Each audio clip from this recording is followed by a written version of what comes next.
দেওয়া আছে 2 power 1 by x সমান 3 পাওয়ার 1 বাই ওয়াই সমান 6 পাওয়ার 1 বাই জেড। আমাদের দেখাতে হবে এক্স প্লাস ওয়াই সমান জেড। তাহলে আমরা এটা নিয়ে কাজ করি। 2 পাওয়ার 1 বাই এক্স সমান 3 পাওয়ার 1 বাই ওয়াই। এখান থেকে আমরা এটা লিখতে পারি সমান 3 পাওয়ার, এখানে এক্স নিচে আছে তাহলে এখানে এক্স উপরে যাবে এক্স বাই ওয়াই।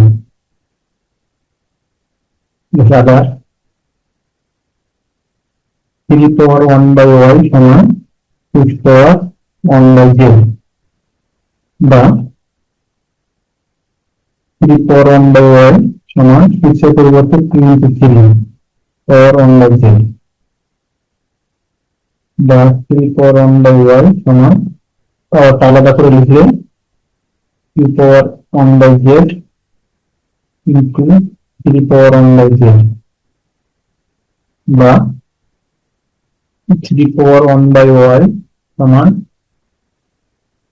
2 এর পরিবর্তে আমরা লিখতে পারি 3 power x by y power 1 by z into 3 power 1 by Z.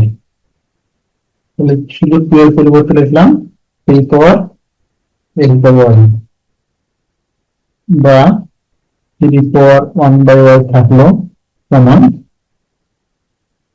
এখানে 3 power x by y 1 by z পাওয়ারটা গুণ হয়, তাহলে থাকে 3 power x by y z into 3 power 1 by z, বা 3 পাওয়ার 1 বাই ওয়াই সমান দুটা 3 থেকে একটা 3 নিলে পাওয়ার গুলো যোগ হবে x by z plus 1 by z, বা 3 পাওয়ার 1 বাই ওয়াই সমান, তাহলে 3 পাওয়ার প্লাস হবে ওয়াই জেড, তাহলে এখানে থাকে এক্স এখানে থাকে ওয়াই, উভয় দিক থেকে 3 কাটা, তারপর 1 বাই ওয়াই সমান এক্স প্লাস ওয়াই নিচে ওয়াই জেড।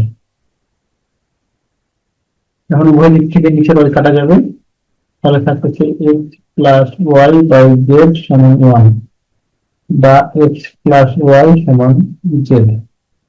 এটা প্রমাণিত বা দেখানো হলো।